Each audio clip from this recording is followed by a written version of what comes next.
크신 은혜가 이 시간 예배하는 우리 모두와 함께 또 병상에 계신 분들과도 함께 하시기를 주님의 이름으로 간절히 축복을 드립니다.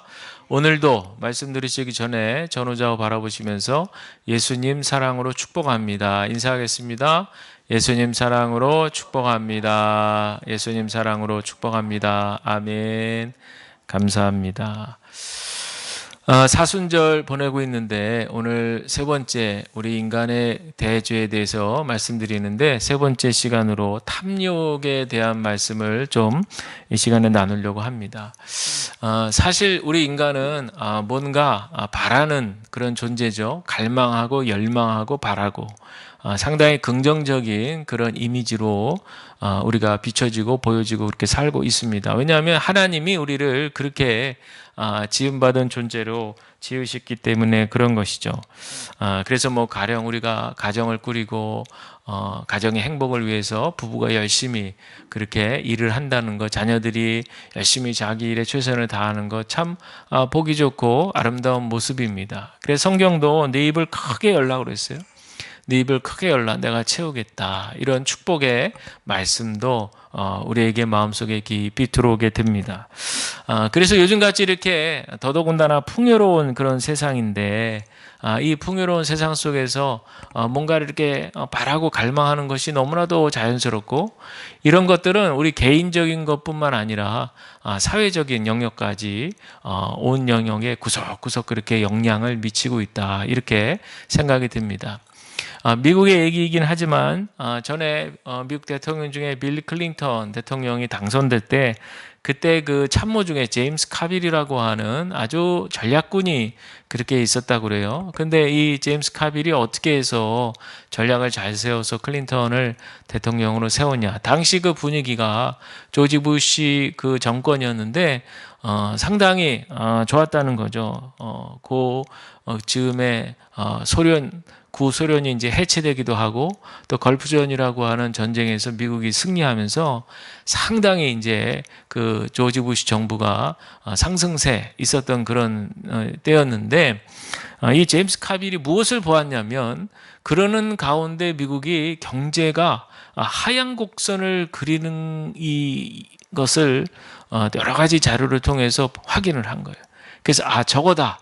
저것을 전략적으로 공격하면 되겠구나. 그래서 이 클린턴 정부에서 이제 내세웠던 캐치프레이즈가 현재 여러분 4년 전보다 더 잘 사십니까? 이제 이런 아주 자극적인 그런 문구를 미국 사람들한테 내세우면서 전략적으로 경제 선거를 한 거죠. 쉽게 말해서 경제 이미지를 부각시켜가지고 우리는 경제 좋게 하겠다. 잘 살 수 있도록 도와드리겠다. 이제 이런 쪽으로 해가지고 결국에는 클린턴 정부가 탄생을 하게 됐다라고 하는 이제 그런 얘기입니다.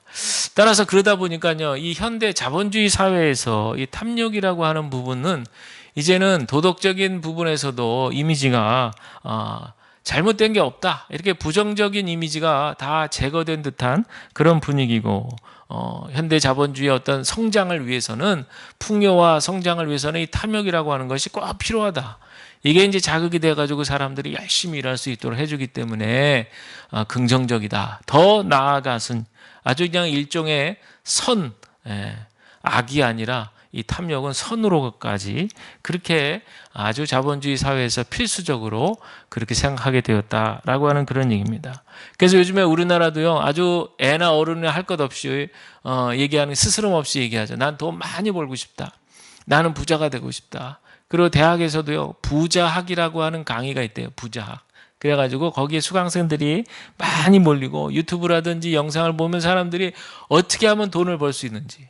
제가 서점에 이제 가끔 나가서 보잖아요. 그러면 아주 한 코너가 그냥 돈 잘 버는 방법에 관련된 책들이 얼마나 많이 나와 있는지 몰라요. 사람들이 다 거기에 관심을 가지고 그것을 보게 된다는 거예요. 그러니까 이거는요, 하나의 지금은 사회 문화적인 현상을 넘어서 가지고요, 조금 극단적으로 얘기하면 종교처럼 그렇게 보게 되어서 요즘에 나오는 말이 너무 이제 욕심이 지나쳐서 부자병이라는 게 있대. 부자병. 그래서 재물욕이 지나쳐가지고 이 부자병 고치기는 이제 비유로 얘기하는 거예요. 개종, 종교를 바꾸는 개종보다도 더 어렵다. 그렇게 얘기할 정도로 이 사회에 조금 심각하게 그렇게 영향을 끼치고 있습니다. 이 탐욕의 문제가 되는 것은요, 심지어 이것이 우상 숭배로까지 이어지기 때문에 그래요. 우리가 이제 흔히 얘기하는 뭐 재물의 신이니 만몬의 신이니 이제 이런 얘기를 오래전부터 했는데, 이렇게 벌써 돈의 옆에다가 신자를 갖다가 붙이는 거예요. 그래서 기독교 소설가 중에 조지 맥도날드라고 하는 분이 있는데, 그분이 이렇게 얘기했어요. 많은 재물을 갖는 것 자체가 죄는 아니지만 좋지 않은 것에 재물을 사용하고 마치 재물을 신으로 생각해서 그것을 숭배하고 또 재물을 축적하고 또 재물을 사용하기보다는 소유하는 것에 더 큰 기쁨을 얻는 것, 그것이 죄악이다. 이렇게 얘기를 했습니다. 오늘 봉독한 말씀은 탐욕의 우상 숭배적 성격을 잘 드러내고 있는 말씀이죠. 어느 해 어느 부자가 그 농사지은 소출이 크게 늘어나면서 너무 기분이 좋은 거죠. 그래서 곳간에 자기 소출한 양식을 들여놓을 자리가 부족하다.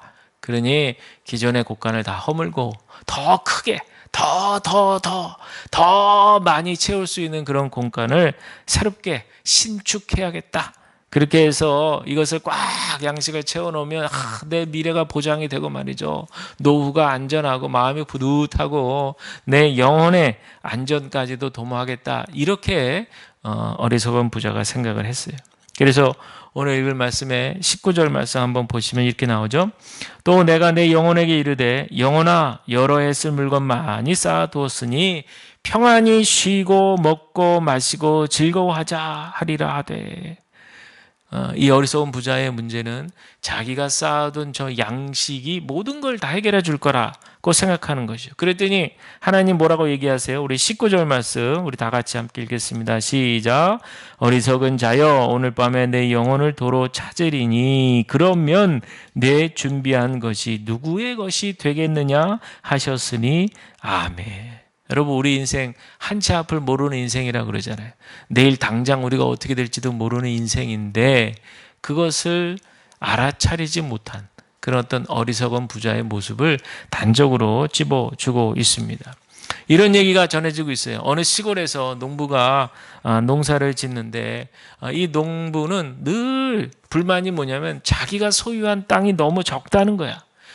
조금 더 넓었으면 이렇게 하면 좋은데 항상 그 만족을 못하는 이제 그런 농부가 한 명 있었어요. 그래서 어떻게 하면 늘릴 수 있나 그 고민하는데 글쎄 어느 날 그 마음을 알았는지 악마가 찾아와서 유혹을 합니다. 뭐라고 얘기를 하냐면 해가 떠 있는 동안 하루 중에 해가 딱 떠 있는 이 낮 시간에 당신이 어디든 동서남북 어느 방향이든 당신이 밟는 땅은 고작 그 땅이 어떤 정도가 되든지 어느 넓이가 되든지 상관없이 그 땅을 고작 1,000루블 우리 돈으로 치면 한 25,000원이면 그 땅을 다 주겠다는 거예요.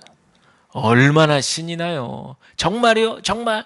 그렇다는 거예요. 25,000원만 내면 당신이 밟는 모든 땅, 단 해가 떠 있는 동안만이라는 조건 속에 그러니 뭐 당장에 오케이 하면서 달리기 시작한 거죠. 내달리는 거예요. 그래가지고 그냥 밟는 땅을 그때 꽤 멀리 갔어요. 꽤 멀리 열심히 부지런히 막 그냥 동서남북 방향 가릴 것 없이 막 갔어요. 그러니까 이때쯤 이제 어느 정도 가고 나니까 돌아보니까 이야 꽤 많이 왔어. 꽤 많이 왔어. 집에서부터 벌써 한 수십 킬로는 온 것 같아요. 그래서 이제 해가 질지 모르니까 이제부터 돌아가야지. 보니까 이제 해가 막 이제 조금씩 이제 질 것 같은 거죠. 그래가지고 그때부터 또 다시 숨을 고르고 출발 해가지고 또 집으로 또 막 뛰어갑니다. 그랬는데 갈 때는 아무렇지도 않았는데 올 때 달리는데 막 가슴이 아픈 거예요. 가슴이 아프고 숨이 차고 말이죠. 그래도 가야지. 가서 해가 지기 전에 해가 떨어지기 전에 내가 도착을 해야 이 땅은 싼 값에 내 것이 된다. 그래가지고 그냥 정말 뭐 통증이 오고 막 숨이 차고 다리가 아프고 뭐 그래도 조금만 더 참으면 돼 하면서 막 달려간 거예요. 결국에 해가 지기 전에 막 거의 해가 막 질녘에 집에 딱 도착한 거예요. 그러니 얼마나 안도하겠어. 이제 저 땅들은 다 내 거야 하면서 막 너무 기뻐하는 그 순간 피를 토하고 쓰러져 죽었다는 얘기. 피를 토하고 각혈을 하면서 말이죠. 그러면서 그냥 거기에 콱.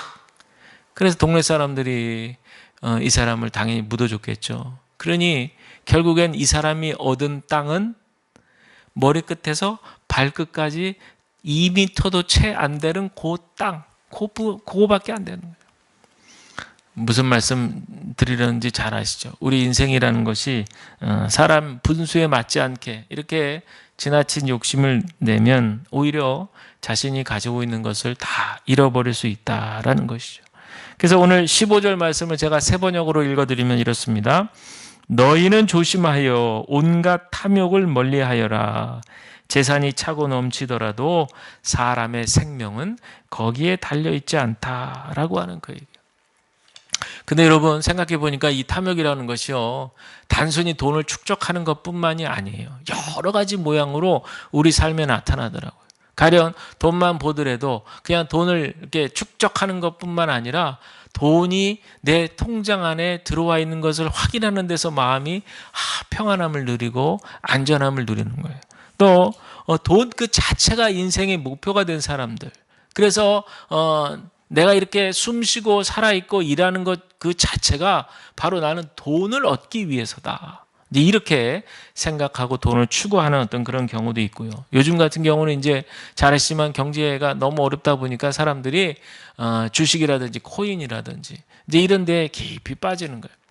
물론 뭐 주식이나 코인 이런 자체가 잘못됐다라기보다는 중요한 건 그 인간의 심리 가운데 이런 주식이나 코인을 통해서 뭔가 단기간에 큰 액수의 그런 어떤 돈을 얻고 싶은 어떤 그런 열망이 이렇게 과도한 욕심으로 빠지게 돼서 많은 분들이 이거 하다가 패가 망신하는 경우들이 많다고 그러죠.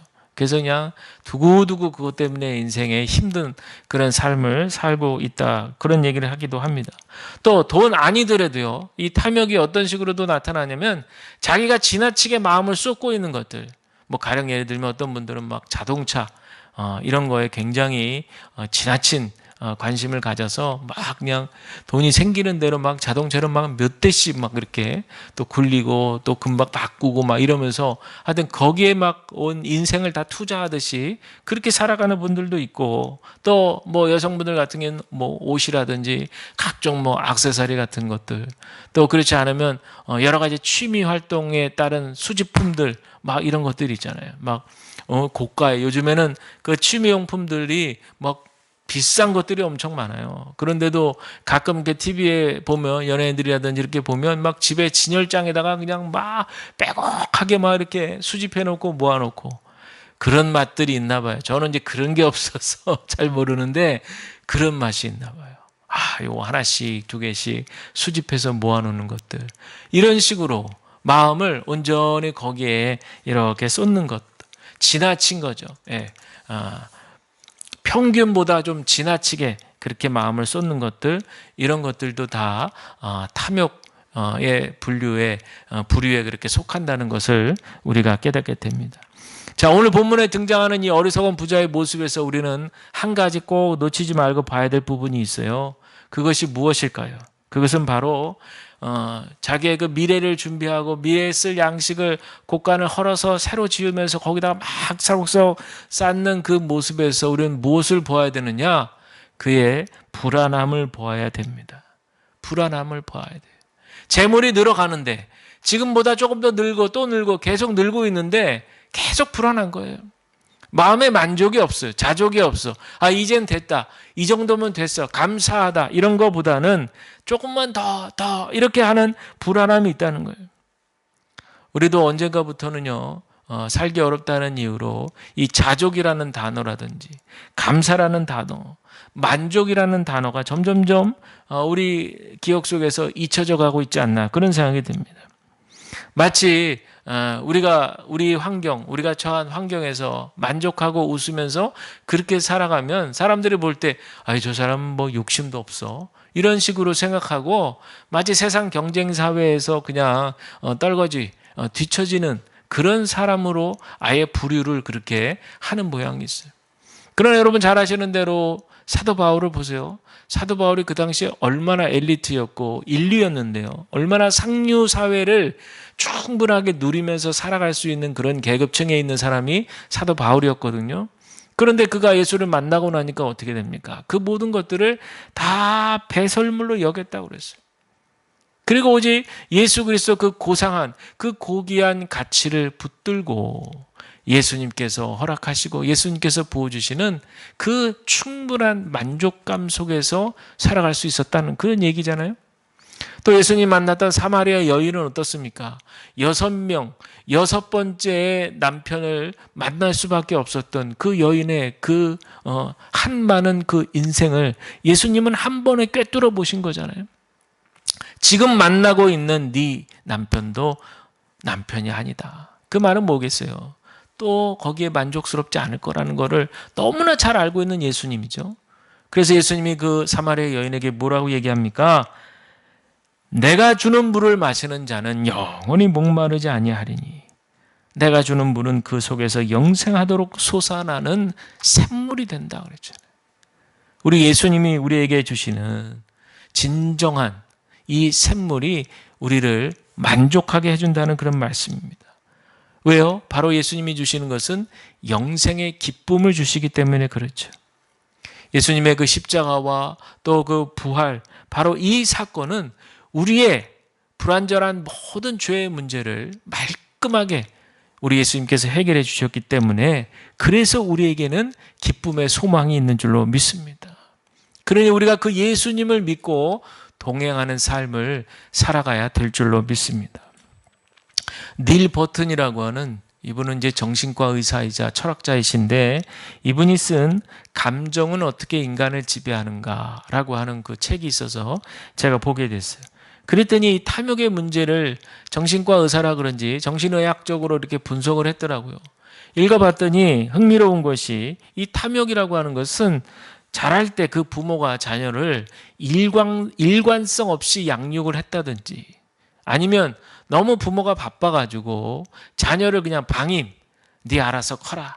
이렇게 어떤 한창 부모의 사랑을 충분히 이렇게 주고 또 자녀는 받고 이러면서 인격적으로 잘 성장을 했어야 되는데 그러하지 못한 환경 속에서 자라게 된 경우 어른이 돼버리면 그 자존감이 낮아져서 그 헛헛한 마음이 해결이 되지 않는다는 거예요. 그러다 보면은 늘 항상 불안하고 두렵기도 하고 그러다가 어떤 물리적이라든지 또 여러 가지 환경적으로 스트레스 그런 것들이 닥치게 되면 이게 발동을 하는 거예요. 어렸을 때 그런 좀 마음, 결손된 마음이 평상시에 모르고 있다가 그러고 있다 이제 그런 좀 스트레스가 가해지면 그게 어느 순간에 불뚝불뚝 그렇게 올라오게 돼서 그렇게 해서 뭔가 아주 일상생활하기 어려운 그런 불안한 증세가 나타나게 된다. 그래서 많은 사람들이 이걸 해결하기 위해서 어떻게 하느냐? 뭔가 이거를 대신 채워줄 만한 욕구가 올라오기 때문에 그 대체적인 것을 막 찾아다니는. 이미 어른이 되었으니 뭐 어렸을 때 그 부모의 사랑 받는 건 이미 시기가 지나버렸고 그런데도 뭔가 마음은 허전하고 뭔가 이렇게 구멍 뚫린 것 같고 그래서 그걸 좀 채우기 위해서 그래서 사람들이 허전해가지고 그렇게 해서 막 이것저것 근데 그게 너무 지나치다 보니까 과도한 욕망에 대해서 어떻게 돼요? 집착하게 된다. 뭐 한 곳에 꽂히면은 거기에 막 집착을 하게 된다는 거죠. 그래서 그렇게 집착하면서 잠시나마 거기서 위로도 얻고 심리적인 그런 보상을 받게 되지만 그러나 또 시간이 지나면 또다시 허전해지는 거예요. 인간은 이렇게 한계를 갖고 있는 거예요. 사마리아 여인처럼 또 다른 뭔가를 이렇게 찾아 헤매긴 하지만 거기서 영원한 만족을 얻을 수 없다는 거죠. 그러나 오직 우리 예수님이 주시는 죽음의 권세를 이기시고 죽음의 한계를 넘어가시는 우리 예수님의 그 영원하신 그 생명 샘물을 우리가 받아 누리게 되면 우리에게는 참된 만족과 감사와 평안이 우리 안에 흘러넘치게 되리라 그렇게 믿습니다. 그래서 이 탐욕이라는 것은 어떻게 정의 내리냐면 채워지지 않는 결핍을 쫓는 왜곡된 욕망이다 그랬어요. 채워지지 않은 결핍, 뭔가 채워졌어야 되는데 그렇지 못했던 그 부족함을 쫓아서 채우고자 하는 그 왜곡된 욕망이 바로 탐욕의 또 다른 모습이다라고 하는 그런 얘기입니다. 우리 기독교 2000년 역사 가운데 많은 영성가들이 있고 또 수도사들이 있는데 그분들이 이야기하기를 인간의 내면적으로 결핍되면, 부족하면, 그러면 오히려 반대로 탐욕이 강하게 일어난다, 그렇게 얘기를 했어요. 사람들이 아무리 풍요로운 시대에 풍요롭게 지내고 불편함이 없고 부족함이 없고 또 세련된 옷을 입고 좋은 차를 타고 뭔가 이렇게 생활이 나아졌음에도 불구하고 행복해야 되는데, 그런데 우리나라가 OECD 국가 중에서 행복지수가 제일 떨어진다는 것, 여러분 여러 차례 말씀을 드렸잖아요. 오히려 저 방글라데시 못 살고 덥고 이런 나라에 있는 국민들이 오히려 행복지수는 높다는 거 아니에요? 왜요? 지나친 욕심이 없기 때문에 자기 환경에 만족하는 거예요. 그런데 우리나라는 더를 계속해서 외치는 거죠. 근데 여러분 좀 더 근원적으로 말씀을 드리면, 그런 환경적인 걸 떠나서 근원적으로 우리 인간은 하나님의 형상으로 창조된 지음받은 영적 존재이기 때문에 그렇게 환경적인 부분이 채워졌을 때 만족함 나기보다는 우리 인간은 창조주 되시는 하나님께로 돌아갈 때 그때 비로소 참된 만족을 얻을 수 있다는 거예요. 전도서 5장 10절 말씀 보면 은을 사랑하는 자는 은으로 만족하지 못하고 풍요를 사랑하는 자는 소득으로 만족하지 않는다 그랬어요. 여러분, 우리의 진정한 만족, 정말 이것으로 충분해 라고 하는 이 고백은 우리가 주님 품 안에 거했을 때, 우리 하나님 안에 품에 거했을 때 라고 하는 사실을 여러분 기억하시기를 바랍니다. 그래서 성 어거스틴은 우리 하나님께로 돌아간다면 세상 그 어떤 것이 주는 그 한시적이고 일시적이고 한계 많은 그런 기쁨과는 비교할 수 없는 근원적 기쁨을 맛볼 수 있다고 그랬어요. 근원적 기쁨. 여러분, 이 근원적 기쁨을 맛보시기를 주의 이름으로 축원합니다. 근원적 기쁨이에요. 하늘에서 주시는 한계가 없으신, 영원히 목마르지 않는 이 근원적 기쁨을 여러분 우리가 누리게 되시기를 바랍니다. 따라서 우리가 우리 삶 가운데 이 탐욕의 길에서 벗어나야 되는데, 그러기 위해서 어떻게 해야 되느냐? 첫 번째 말씀을 드리는 것입니다. 바로 우리 하나님 안에서의 근원적 안전과 만족을 누리시기를 주의 이름으로 간절히 축원을 드립니다. 재물을 통해서 만족을 얻으려는 마음은 재물을 더 하면서 끝없이 목이 말라요. 물을 마시는데도 또 목이 마르고 또 목이 마르는 거예요. 그러나 영원히 목마르지 않는 우리 예수님, 그 사랑 안에 우리가 거할 때, 그때 우리는 비로소 만족하고 자족할 수 있다는 것이죠. 예수님도 제자들에게 무엇을 먹을까 염려하지 말고 먼저 하나님 나라와 의를 구하라, 이렇게 얘기하셨죠. 사도 바울도 재물에 소망을 두지 말고 오직 우리에게 모든 것 후히 주사 누리게 하시는 하나님께 두라 그랬어요. 여러분, 우리의 소망을 하나님께 두시길 바랍니다. 그분이 제일 확실한 투자 방식이에요. 하나님께 투자하는 게 가장 확실해요. 영원한 소망을 저와 여러분 갖게 되시기를 부탁을 드립니다. 두 번째는 우리가 이 탐욕에서 벗어나기 위해서 필요한 것은 끊임없이 우리의 시선이 하나님의 나라를 갈망해야 돼요. 하나님의 나라를 갈망한다는 말은 끊임없이 우리 삶에 하나님의 통치와 다스림이 일어나기를 간절히 기도하고 사모하고 열망하고 갈망한다는 얘기예요. 여러분, 가령 여러분한테 3억이라는 돈이 주어진다고 생각해 보세요. 엄청난 일이죠. 난리 날 일이죠. 3억이면. 그런데 1시간 후에 그 옆에 300억이 도착했어요. 자, 그리고 선택하랍니다. 자, 여러분, 처음에 3억 딱 있을 때 너무 좋아가지고 난리가 났잖아요. 근데 1시간 후에 300억이 왔어요. 자, 여러분 어떻게 하시겠어요? 당연히 300억을 취하려고 하겠죠. 그게 무슨 말씀이에요? 더 큰 게 오니까. 작은 것도 물론 가치가 있었지만 덮어버리는 거죠. 이 세상에도 여러분들 우리의 허한 마음을 채울 것들 많이 있어요. 건강한 것들 많이 있습니다. 좋은 것들 많이 있어요.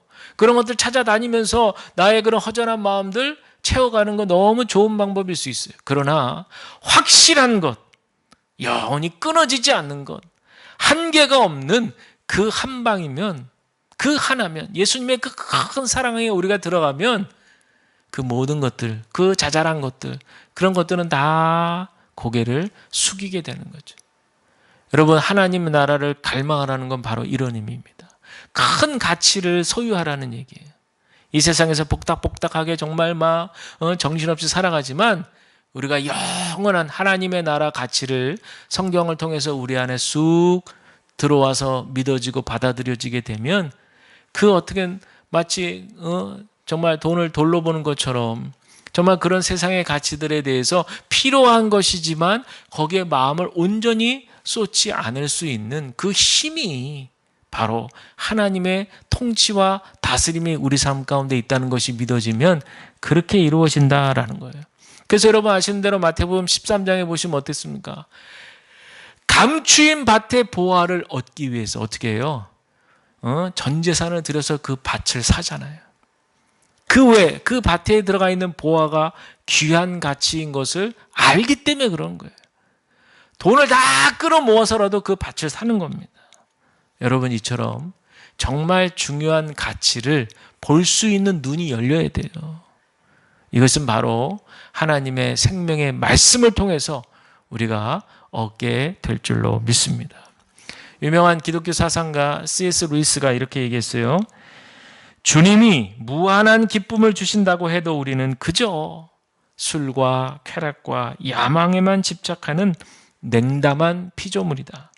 마치 멋진 해변에서 휴일을 보내려고 아이들한테 말을 해도 그게 무엇인지 몰라서 그저 빈민가 한 구석에서 진흙파이나 만들며 놀려고 하는 철없는 아이처럼 말이다. 우리는 너무 쉽게 만족한다. 저는 이 마지막 말이 가슴에 확 들어왔어요. 우리는 너무 쉽게 만족한다. 이거 잘못 해석하면요. 뭐 욕심부리라는 얘기인가? 이런 뜻으로 잘못 해석하시면 안 되고 우리는 더 큰 영원한 가치에 대한 관심을 가지라. 그런 얘기 아니겠어요? 그러니까 너무 세상에 나에게 허락된 그 좁디 좁은 그 모습에서 너무나 쉽게 만족한다는 거예요. 저 여러분 우리 모두에게 진짜 열망은 진짜 기대함은 바로 우리 아버지 되신 하나님께서 마련해 놓으신 우리 하늘 가는 그 밝은 길에 영원히 내려주시는 진정한 신령한 기쁨인 것을 기억하시고 이것이 우리의 이 땅에서의 얽매이고 우리를 구속하고 우리를 속박하는 그 모든 세상 것에서 진정한 자유를 누리게 해줄 줄로 믿습니다. 그래서 마지막으로 리처드 백스터라고 하는 유명한 청교도 예전에 목사님 계시는데 이분이 한 말을 우리가 한번 마음에 담을 필요가 있어요. 자, 우리 한번 읽어보실 분은 읽어보시고 한번 눈으로 보실 분 보시면서 내용을 잘 살피면 좋겠습니다. 그분이 쓴 어떻게 탐심에 맞설 것인가 그런 책인데 이렇게 돼 있어요. 우리 한번 같이 읽으실 분 같이 읽으실까요? 만일 누군가 천국과 지옥을 딱 한 번이라도 보았다면 이전보다 이 세상을 대수롭지 않게 여길 것입니다. 그리고 탐욕을 위해 쓰던 신경과 노력을 황급히 방향을 바꾸어 성실하게 자신의 구원을 위해 쏟아붓게 될 것입니다. 만일 그가 성도들의 기쁨 넘치는 찬양 소리를 들었다면 그리고 심판받는 이들의 진노로 슬퍼하는 부르짖음을 하루나 한 시간이라도 들었다면 그 후로는 돈을 긁어모아 쌓아두는 것보다 훨씬 더 중대한 일이 있다고 생각하게 될 것입니다. 자, 우리 계속 여러분 기억하십시오. 우리에게는 장차 살게 될 다른 세계가 있습니다. 지금부터 준비해야 하는 훨씬 더 긴 삶이 있습니다. 그곳이 천국이든 지옥이든 우리는 반드시 그 세계에 거하게 될 것입니다. 여러분이 믿든지 말든지 이는 사실입니다. 이를 위해 준비할 시간은 지금 말고는 없습니다. 아멘. 마음에 담으셨으면 좋겠어요. 그 시간은 반드시 온다는 얘기죠. 사랑하는 성도 여러분, 우리도 마찬가지입니다. 이 세상이 전부인 양, 우리가 이 세상에 큰 뜻을 두고 욕심을 부리며 살아가는 인생 속에는 아무런 만족도 행복도 누릴 수 없어요. 비록 우리가 두 발을 딛고 이 땅에 살아갈 수밖에 없지만 우리의 시선은, 우리의 마음은 영원한 그 하나님 나라 바라보며 의지하며 살아가야 될 줄로 믿습니다. 그곳에 마음을 두고 밭에 감추인 보화를 캐어내는, 그 보화를 얻기 위해서 애를 쓰는 그런 우리가 되는 것이 바로 하나님을 더욱더 갈망하는 마음이에요. 영원한 만족감을 주시는 바로 그 하나님 안에서 우리의 삶이 진정한 만족과 행복을 누리시는 저와 여러분, 우리 모든 삶이 다 되시기를 주님의 이름으로 간절히 축원을 드립니다. 기도하겠습니다.